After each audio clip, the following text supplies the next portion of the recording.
How to make easy chicken curry with zero experience. सुरुमा सब fridge खोतालेर ready गर्ने केटाहरु ल्वाङ राख्ने जिरा राख्ने यसले के हुन्छ अनि पिस्ने यो सुकमिल पनि राख्ने त्यसपछि हाम्रो मासु सासु सब रेडी भइसकेको छ सागपात पनि राख्यो भने अलिकति दामी देख्छ हैन यो चाहिँ हाम्रो चप र अनि गार्लिक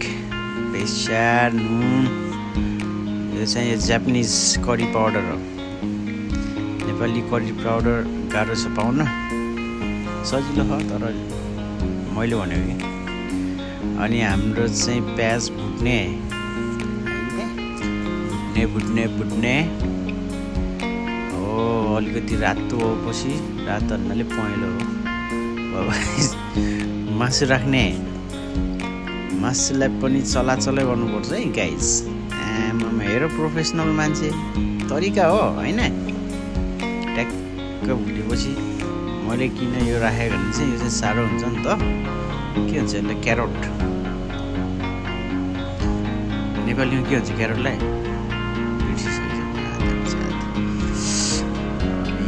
एकछिन कभर गर्ने बेलामा चाहिँ हिट चाहिँ अलिकति लो गर्दा राम्रो त्यसपछि हाम्रो बेसार राख्ने बेसार हैन यो गार्लिक पेस्टहरु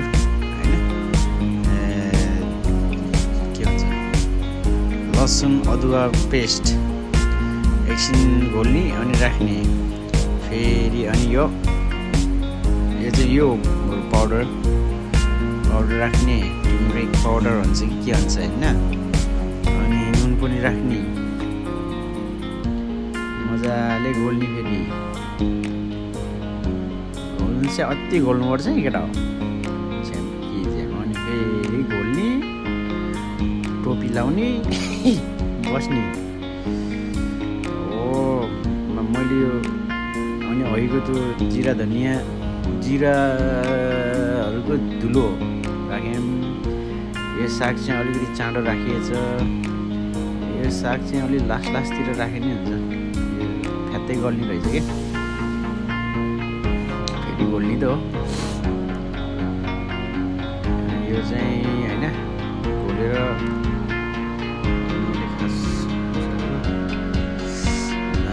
हो करी पाउडर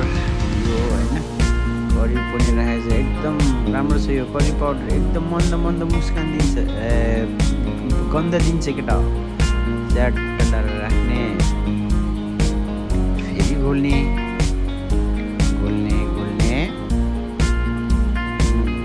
चारैतिर लागोस् कि हैन फेरि फुटा बन्द गर्ने यो टमेटो हाल्नेको मैले भिडियो खिच्न बिर्सेँ टमेटो चाहिँ यो क्यानको त्यो काट्ने झन्झट मात्र हुन्छ हैन फ्रेस महँगो पनि छ 100 रुपियाँको पाइहाल्छ काम चलाऊ धेरै नराखे नि हुन्छ फेरि मिडियम हिटमा उस गर्ने अलमोस्ट रेडी केटा अलमोस्ट रेडी भइसक्यो हाम्रो मासु अनि अलिकति ग्रेभी चाहिन्छ भने अलिकति पानी हाल्ने नि हुन्छ हैन पानी हालेर ढकन लाएर बस्ने हुन्छ यसै गरी हाम्रो यो करी कथानक चलचित्र अब सकिने गइरहेको छ केही नबुझेको कुराहरू भन्यो हुन्छ म जानेसम्म चाहिँ हैन रिप्लाई गरिदिउँला के अरे के भन्नु ल जय नेपाल सत श्री अकाल अब च्याउ लाएर खान जानु पर्यो हैन त धन्यवाद।